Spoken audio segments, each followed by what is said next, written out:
Welcome to the Hamumu Halloween Home Horror Hoedown, the podcast where we watch scary movies so you don't have to. From award-winning to completely unknown, we take them all way too seriously. I'm your host, Mike Hummel. And I'm your host, Solange Hummel. Now, warning, we use a ghoulish number of spoilers, so watch the movies first. Second warning, we don't know anything about anything, so don't take us seriously as we take these movies seriously. Not me starting a podcast.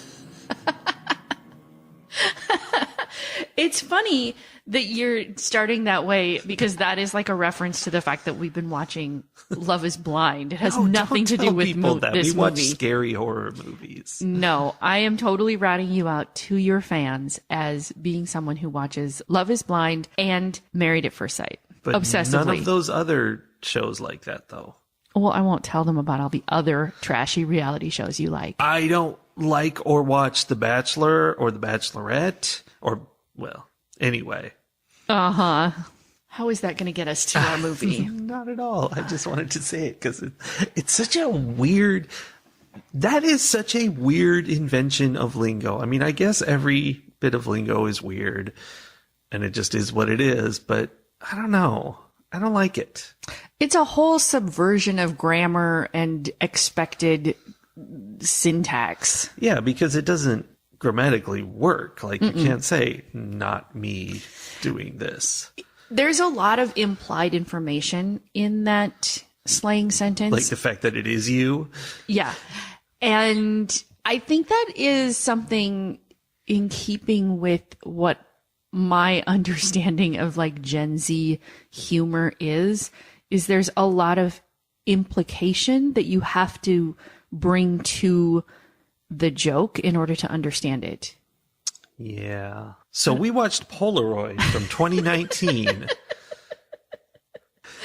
Speaking of needing to have a lot of backstory in order to understand how something is happening. No, it had nothing to do with any of that. Also, this is a really appropriate beginning for this movie because one of my very first notes was, is this just a prologue that's going on far too long, or has the movie actually started and they have done no world building? Yeah, but it was a prologue. It was a prologue that just went on way too long. And that's what I'm saying is our prologue here has gone on way too long. And we should finally get to the movie. And even though these were young people in high school in this movie, none of them ever said, not me. No, I think that's too new. I don't think that was around in 2019. We're so hip that we put it in our podcast. We are. We're very cool. I think I heard something recently, possibly on Love is Blind, where someone used the word hip to describe something in the sense of, they're like, he's really hip, which meant that he was really out of touch because they were using the word hip. That hurts my heart. I don't know. Maybe that's not what happened. Oh, okay. Well, this movie spanned generations because there was also reference to like Andy Warhol and Ansel Adams. Yes, with the Polaroid cameras that they so often used in their work. I mean, we had to go down a research rabbit hole to determine whether that was true or not. Yeah. So in the movie, Bird, our main character, says, oh, this Polaroid camera that I got, this SX70 Polaroid camera from the 70s, is the same camera that Ansel Adams and Walker Evans, I think, used. They replaced an electric pole in front of our house this morning using 4 big trucks and lots of physics. And it was one of the most fascinating things I have experienced. Yes, you sat out in the cold for hours, 40-degree temperatures. Like an hour. And I had a cup of tea and a jacket. Just to watch the big trucks play in our yard. It was fun. They dug a hole. Yeah. It is fascinating, though, because you think if you change out an electrical pole, you got to like cut the lines or something. No. They just hold them up real carefully, pull the pole away, and put it in a new pole. They use cherry pickers to just hold the lines in place. Yeah. They are high up in the air, holding live electrical wires. out of the way of a giant other truck that is moving a, like, I don't know, 20, 30, 40-foot pole. I have no idea how big that pole is. I bet it's at least 40 feet because I think they dug a hole in the ground that was like 8 to 10 feet to drop it into. Yeah. Well, this is all very much, Okay. This is the most on-track podcast we have ever done. I know. And I want to give us credit for that. So she said that Ansel Adams and Walker Evans used this camera. And that seems ridiculous because it's a Polaroid camera. You're not going to make some fancy wall art, Ansel Adams art, Right. with a Polaroid. Right. But I Googled, I used very fancy Google skills to ask, did Ansel Adams use an SX70 camera? And it turns out he did. Not only did he use it himself as probably like, what will this picture look like if I take this, you know, like pre-art sort of things. Previs.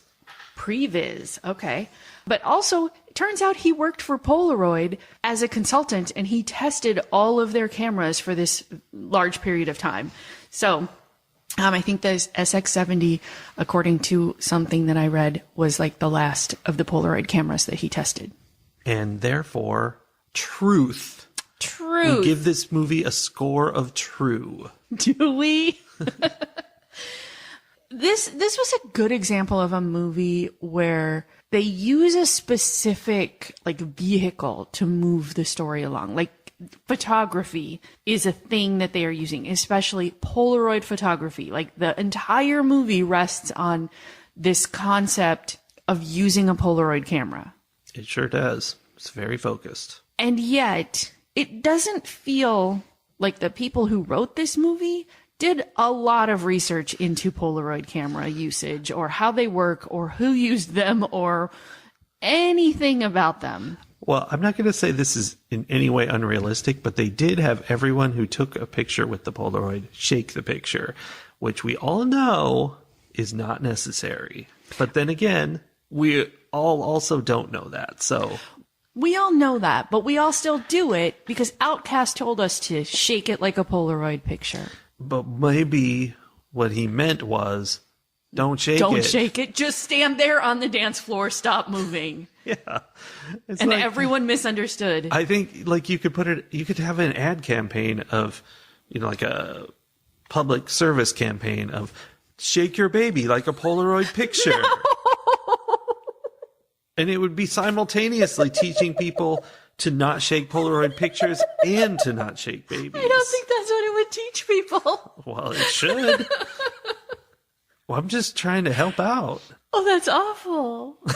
So this movie was about someone named Bird, which is a fun name. Spelled exactly like the word bird. Like, I expected Bird. it to be spelled with a Y, but it wasn't. No, she's Bird. Okay, so let's get back on track a little bit. This movie is one of those, like, teenagers get themselves into trouble with something supernatural and a bunch of them die movies. Yeah, I feel like there's a more specific thing that this is. And, you know, because when I think of that, I think of, like, teenagers getting slashered. But that's not what this is. Like Texas Chainsaw Massacre style. Yeah, this is teenagers encounter some weird supernatural thing that kills them. This one is about a Polaroid camera. There was Truth or Dare was about the game Truth or Dare making them die. Okay, I want to put Final Destination in this category. I was going to say Final Destination. Okay, right. There's a whole subgenre of like just weird random supernatural forces that kill teenagers specifically. Question. Do movies like The Ring fall into this category? Because it's less random, like they know, or the one with the hand that we watched. Talk to Me, the movie with the embalmed hand, is a great example of this, I think.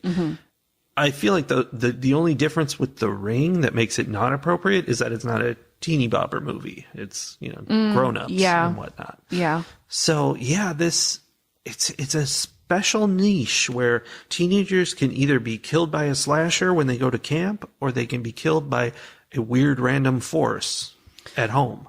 I feel like the weird random force thing it makes sense to me that that would be a common theme in like teen or young adult horror, because I feel like when you are that age, so much of the world feels random and like it is out to get you. Yeah. And so it's like a natural like extension of the fears you have in the real world. Yeah, I think that makes sense. And it is there's kind of a Goosebumps nature to it, which I believe this plot, the idea of a cursed camera killing people, has been done in Goosebumps and in other teen arenas. Of course, Stephen King also wrote The Sundog about this. I mean, the whole idea of a camera having some kind of impact on, some kind of supernatural impact goes all the way back to the invention of cameras, right? Like, yeah. I really should look this up because I might be just continuing folklore and propaganda and whatever. But, the idea that if someone takes your picture, they steal a part of your soul is, I think that's a thing that some people feel. So this kind of ties into that somehow. Not that that's what this camera was doing, but. No, this camera, you would take a picture of someone and there'd be like a little shadow on the picture and you'd be like, whatever, there's a little shadow. But what that shadow meant was that they were going to get killed by this guy later. Mm-hmm. And he's not a guy. He's ghostly. He's whatever.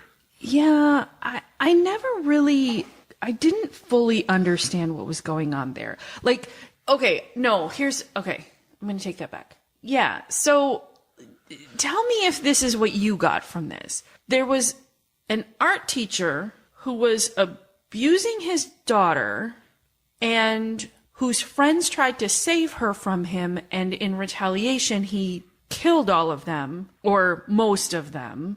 All but one of them, and then fell into a vat of some kind of photography solution along with the camera and some kind of electricity. Yeah, so he got electrocuted to so death. He died, and somehow his soul went into this camera. Yeah, that's not even just a question. That's what happens when you do that. Which then still worked perfectly decades later when it was found in a garage sale somewhere. It was found in a garage sale. It actually came from police evidence locker. I don't know how it ended up. Oh. I think there was some mention that it was bought at an auction. Oh, yeah, or whatever. like a police auction. Okay. And when I say works perfectly, I mean works perfectly as a camera would work if it was possessed by the soul of a serial killing, daughter abusing psychopath. Yeah, it did all the things you'd expect in that situation. And I don't think that's so weird, because one of the things that I found odd with this movie is the camera is not shy about being supernatural. At one point, Bird is like, oh, this camera is evil, it killed my friend, and throws it against the wall to break it, and it unleashes a pulse wave instead of being destroyed, and knocks her down, and it's a visible blast of energy. And then for the entire rest of the movie, as she's trying to convince people this is an evil magic camera, she never tries throwing it again. Right, she's never look what happens when I throw it at the wall. Guys, this is indestructible and blasts out energy if thrown against a wall. Yeah. That would have been a really good evidence. To be fair, it didn't take that long for them to believe her, because someone tried to burn one of the pictures. Yeah. And it immediately set the person who was in the picture on fire in real life. Yeah, because they're connected to their picture. Their soul has been taken. Right? This is what I'm saying. Yeah. It's classic. It is classic. And then the picture recovered from being burned. It did. There was a lot of magic happening. So yeah, everyone kind of believed fairly early on. But I do think that there were times when they were talking to the sheriff or whatever, there were things that they could have done that would have been no, for real, dude. You need to pay attention to this, that they didn't really jump on board.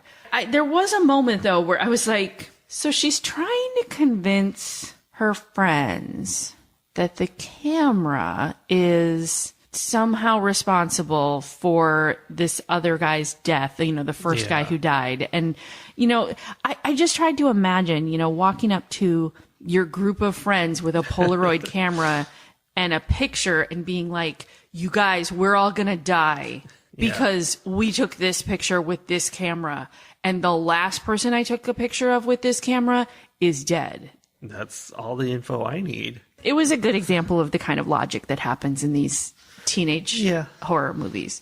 Yeah. Actually, I think when she does that, when she tries to tell them that, one of the guys says, that's a cool story. You should submit it to Creepypasta. I do remember him saying that. Which is pretty classic. Yeah. Okay. So a very important thing about this camera is that instead of creating a queue for murder. Right. Like, it's not like I took picture A, picture B, picture C, and so the people in picture A are going to die, and then picture B, and then picture C. Well, you said there was a term for it in coding. Yes, this is a stack, not a queue. So you take picture A, picture B, picture C, and the people die in picture C first, and then picture B, and then picture A. Because they pop it off the top of the stack. Yeah. So it's like first in, last out. It's like how you should load an airplane. Yes. Except... without the murder?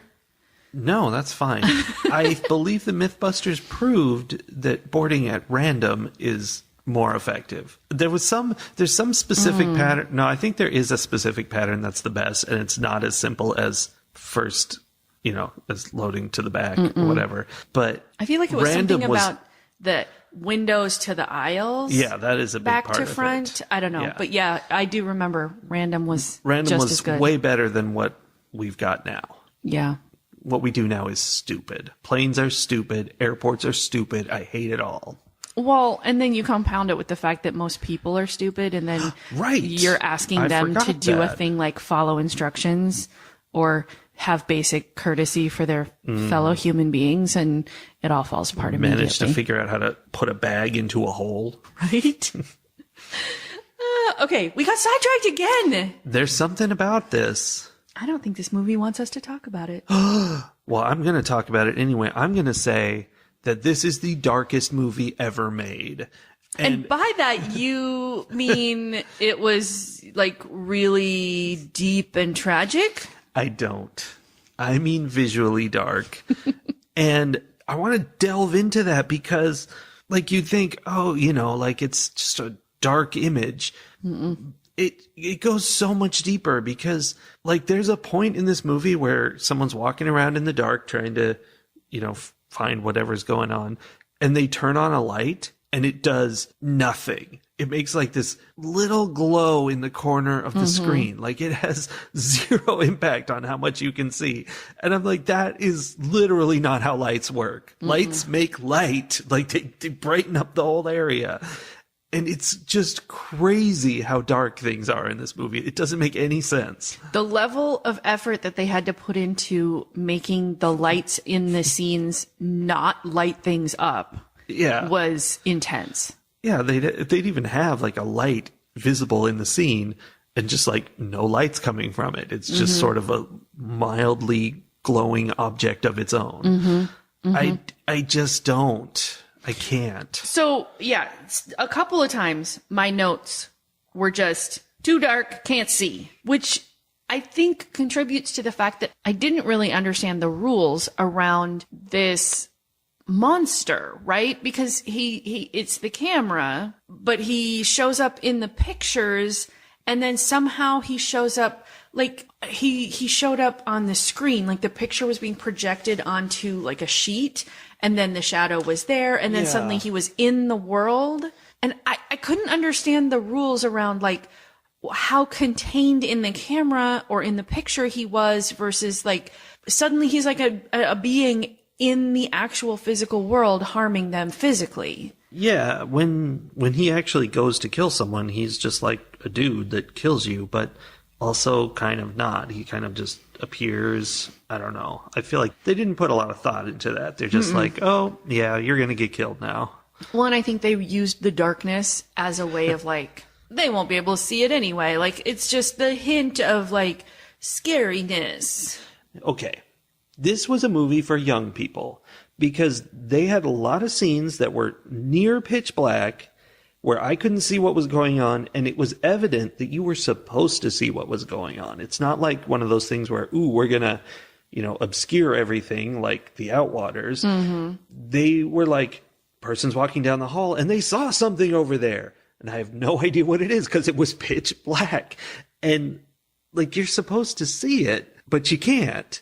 So I think young eyes, success. You think? You think there's an age of human being that could have interpreted what was happening there? I mean, some people have better dark vision than others. I guess. I don't know. Yeah, that was one of my biggest complaints with this movie, is that it was so dark, I couldn't tell what was going on in a lot of situations. And it didn't feel helpful, and it didn't feel necessary in any way for it to be that dark. And in fact, it didn't make any sense in some cases for people to be walking around their houses. Even if you're alone, you don't generally walk around your house in the pitch black. Yeah, it was crazy. I mean, it was never pitch black. That's the thing, is there was something there, and it felt like you were supposed to be able to see it for some reason. And maybe we just needed to watch this at night because maybe I don't know. But I've never seen a movie this dark. Here's the thing, though. If you know that someone or something, especially something supernatural, is trying to kill you, and they at some point realized that this thing like was in the shadows and whatever, if you know that, why do you not have every light in your house lit up? That was a plot point. Was at one point Bird discovered in a situation where I couldn't tell what was going on because it was way too dark. She's like, the light hit it and it burned, like, because he's like a photographic negative, and being in the light destroys him. And so, okay, great. So they should use some lights then instead of just being in the dark. Okay, but also, and this might be a dumb question, I fully admit about 2/3 of the way through, I've completely lost interest in this movie. So I kind of stopped paying close attention. But also, what was the thing about the shower? Because they got in the girls' shower at school, and they turned on all the hot water jets so that there was steam, and somehow the steam stopped him? Yes, because when I just said a second ago that it was light that burned him, it wasn't. It was heat. And I don't know what it was because it was dark, but something hot got near him and she saw that he kind of sizzled. And so she was saying, okay, heat destroys it like a photographic negative. And so the hot water from the shower was going to protect them, and it made him go away. He couldn't go in there. Okay, that's extra weird to me that then burning the picture had the complete opposite effect. I don't know. Anyway, yeah, it was weird. They didn't seem to have consistent rules, and the rules that were there didn't seem to make sense to me. Yeah, there was a whole element we haven't mentioned about the pictures. I mean, you said they burned the picture and the girl caught on fire. Mm-hmm. They played with that a few more times, where there was a picture of a guy's hand and someone stabbed the picture with a pencil and it punched a hole through his hand, and that was upsetting. And at the end, the dramatic conclusion is the monster's coming at Bird, and she takes a photo of him, which makes him like fall back for a second. And she takes the photo and crumples it in her hand, which is exciting because the monster like ends up crumpling up in front of her. But her fingers were in the shot as well. And so she breaks her own fingers doing it, which is upsetting. Yeah, it is. Also, like, really is going to make me be careful about getting my fingers in front of shots that I take. That's the main message of this movie. Yeah. Yeah. Don't do it, because you never know when you're going to have to crumple up a picture, and it might crumple up your hand too. Although nowadays pictures are not physical objects. Yeah, that's true. Unless you use a camera from the 70s. So Bird finally crumples up the bad guy and defeats him. And we have Bird and Connor, her love interest, and Kelsey, her best friend, are the survivors. And then she throws the camera into the ocean, and all is well. Yeah, I don't know why throwing the camera into the ocean was important. I mean, I feel like it was like in the idea of, we're going to chop up this vampire and send his 4 parts to the 4 ends of the earth. Like, so that we can definitely have a sequel. Right. Like it was, I'm going to take this thing that harms people and can't be destroyed and put it somewhere where no one can access it. So she went to the edge of the ocean and tossed it with her hand. Right. To the inlet. Yeah. Like, yeah, it's sitting 4 feet into the water on a rock. Yeah. Where no one will ever see it again. Right. But, I mean, she killed the monster, seems like. So it's probably okay. Maybe? It's done. Maybe. Or maybe not. Depends on how much money the movie makes. Well, given that it was made in 2019 and there are like 5 reviews online about it, Yeah. I don't think it made a lot of money. I do not know how that happened. I haven't seen that happen even with like low budget nothing movies. There were only 5 Rotten Tomatoes reviews of this movie, and it was a Hollywood type movie. It was quality production. I don't know, except that they didn't know how to light it. Maybe that's it. People are like, I don't know how to review this. I couldn't see anything. Ratings. Like you were saying, this movie was not poorly done. There were mistakes made in terms of like lighting. Mistakes were made. It wasn't great, but you could tell like people who knew what they were doing were making this movie. And I don't it wasn't any different than any other cheesy teenage random supernatural thing attacking them kind of movie. It was dorky. It didn't have a lot of logic to it, but it was fun. There was action happening. It was dramatic, Teenagers died. Yeah, it was what it was, right? There were twists and turns at the end when sudden reveals about like, oh, this thing we thought we knew, it wasn't what we thought at all. Yeah. So it is really surprising to me that it got so little attention and so, it just went into the void and no one really seemed to notice that it happened. Yeah, that must have been a marketing problem. Maybe that's it. Or maybe it was 2019 and it came out and everyone was like, nope, we've got other things on our minds. Like if it came out late in 2019, it didn't stand a chance. I don't know. Like it was dumb, but in a very watchable way to me. I wouldn't watch it again, but I wouldn't say not to watch it. I don't know, but I say that now, but I really fully lost interest in this movie about 2/3 of the way through. That's what I heard. I don't know quite why. It was just that maybe there was something off with the pacing because the prologue was way too long. And I think maybe that's what happened is I understood the premise long before they got to explaining to me what was going on, right? Yeah. Like it was too much of see, and I'm like, yes, I see. Explain it. And instead it was just more, but see this too. So I don't know. I'm having a hard time rating this one because when I think about it, I'm like, it was fine, but clearly I didn't enjoy watching it. Maybe I was just tired. I don't know. I'm going to give this movie a very middle of the road 3 yearbooks out of 5 because I don't know, I guess it feels like a middle of the road movie. Yeah. And I think for a younger audience, it probably is more entertaining. Part of it might have been that I was not interested in the drama that was happening with these teenagers. Once I was like, oh, okay, so I know who's going to die next. And then, okay, blah, blah, blah. And then, oh yeah, these ones are going to die because they're unimportant characters. And then we're going to get to the point where these ones save the day and they survive because they're the important people. Like it was kind of predictable, I guess. Yeah. So anyway, Teeny bopper movie. 3 out of 5. You could do worse. Okay. I do want to say that about those twists and turns, I liked that. They did a Scooby Gang thing where they went and investigated to figure this out, which is my favorite thing about ghost movies is when they research and find out, the secret to how to make this ghost go away. And better still was when they were wrong. They got bad information from the wife of the guy who is in the camera, where she was like, oh, those dang kids, they were terrible. So they thought he just had to finish off the kids, and they meet the last of the kids. Mitch Pileggi from X-Files. Who is now the sheriff. Yes. That's always after happens. being in X-Files. The number of movies we've seen where some kid who was in trouble grows up to be the town sheriff. Yeah. But he's like, what? No, we were trying to save her from him. He's the one who abused her.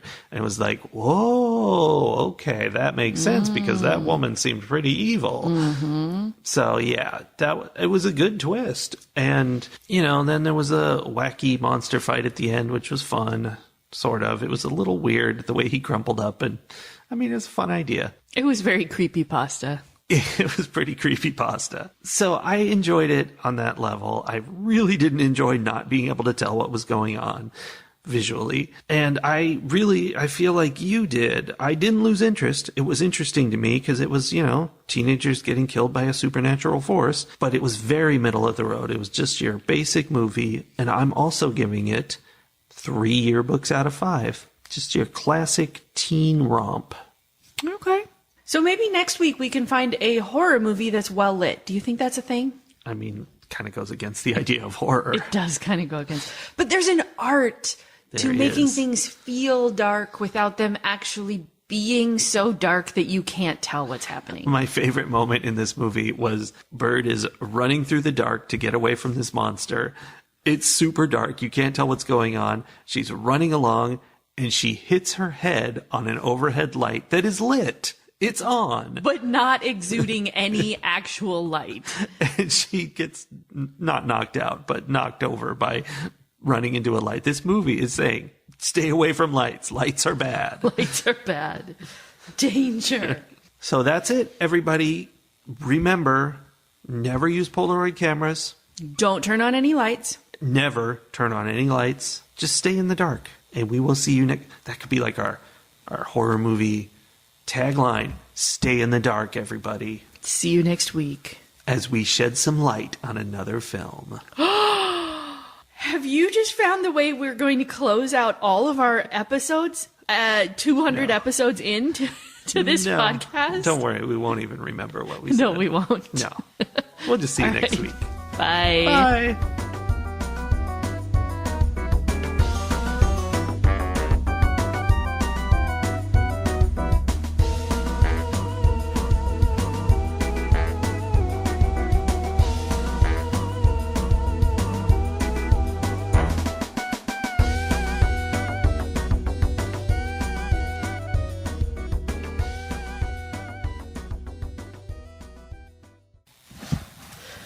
Derp derp derp derp derp derp. Shimmy shibbo. Jibby. Damn down. Told I was about on.